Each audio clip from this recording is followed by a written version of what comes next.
Punganur SP Nishant Reddy గారు అయితే చంద్రబాబు నాయుడు గారి మీద కేసు పెట్టి చాలా రచ్చ చేశారు. అయినా ఈరోజు చంద్రబాబు నాయుడు గారు మళ్ళీ అధికారంలో వచ్చిన తర్వాత అతను పూలగుచ్చం ఇవ్వగానే వెంటనే చంద్రబాబు నాయుడు గారు కూడా చాలా మంచిగా పలకరిస్తూ స్పందించడం జరిగింది. దీన్ని మనం ఎలా చూడవచ్చు అన్న? శత్రువు అయినా సరే చంద్రబాబు నాయుడు గారు ఇంట్లోకి వస్తే ముందు నీళ్ళు ఇచ్చి కూర్చోమని చెప్పి నీళ్ళు ఇచ్చి భోజనం పెట్టించి, గతంలో కృష్ణరాజు కూడా అదే పని చేస్తాడు. శత్రువు అయినా కూడా, అంటే ఈరోజు లేరు, ఆయన స్వర్గశ్రేయులు అయినారు. చంద్రబాబు నాయుడు గారు కూడా అదేవిధంగా శత్రువు అయినా సరే ఇంటికి రాగానే మర్యాదపూర్వకంగా ఇంట్లో కూర్చొని పెట్టి నీళ్ళు ఇచ్చి భోజనం తర్వాత ఏదైనా మాట్లాడతారు.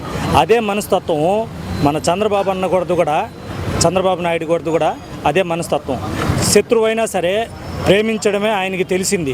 శత్రువుని మరొకరు పెంచుకొని శత్రుత్వం చేయడం ఆయనకు అలవాట్లేదు. దానికి నిదర్శనమే నిన్న పూలు గుచ్చి ఇచ్చి పొంగనూరు ఎస్పీ గారు ఆయన మీద కేసు పెట్టినా కూడా ఆయన్ని దగ్గరికి చేర్చుకొని పూలు గుర్తిచ్చినా కూడా ఆయనని నమస్కరించి, ఆయన నమస్కారం చేయగానే ఈయన కూడా సంస్కారానికి నమస్కరించి పూలు గుర్తు తీసుకొని నవ్వుతూ పలకరించడమే ఆయన సంస్కరణ.